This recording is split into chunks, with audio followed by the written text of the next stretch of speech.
ഈ സംഭവത്തിൽ കാര്യമായ പ്രതികരണം നടത്താതെ ഒഴിഞ്ഞു മാറുകയാണ് കോൺഗ്രസ് നേതാക്കൾ. അയ്യോ, അതിപ്പോ പുതിയതൊന്നും അല്ലല്ലോ, ഇവന്റെ സ്ഥിരം പരിപാടിയല്ലേ. ശശി തരൂരിന്റെ PA പിടിയിലായത് ഇപ്പോഴാണ് അറിഞ്ഞതെന്നും അന്വേഷിച്ച് നോക്കട്ടെ എന്നുമാണ് കോൺഗ്രസ് നേതാവ് MM ഹസൻ പ്രതികരിച്ചത്. തൽക്കാലം നീ പറയുന്നത് ഞാനൊന്ന് കേൾക്കാൻ പറ്റൂ.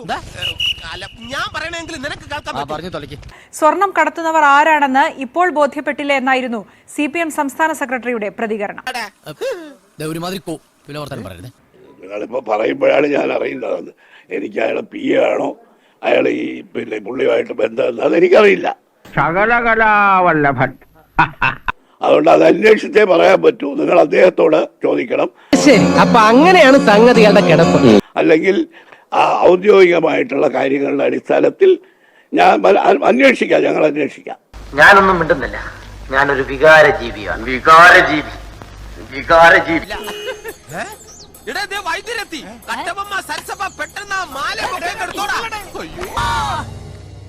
ഒരു കാര്യം മനസ്സിലായില്ലേ? സ്വർണ്ണമെല്ലാം കടത്തിക്കൊണ്ടുവരുന്നതും ബന്ധപ്പെടുന്നതും ആരൊക്കെയാണെന്ന് ഇവിടെ വലിയ കോലാഹലമായിട്ട് ഒരു ഗ്രാമ്പ് ആർക്കും പിടിക്കാൻ പറ്റിയില്ലല്ലോ. സാർ കാര്യമായിട്ട് പറയണം, കളി പറയേണ്ട കാര്യമല്ലല്ലോ ഇത്. അവർ പിടിച്ചു തുടങ്ങിയിട്ടുണ്ട്, പിടിക്കട്ടെ, എനിക്കതിലൊന്നും യാതൊരു എതിർപ്പില്ല. എന്റെ പൊന്നു നായിട്ട് അവരെ കരയിക്കണം, ബേബി ചേട്ടനല്ലേ.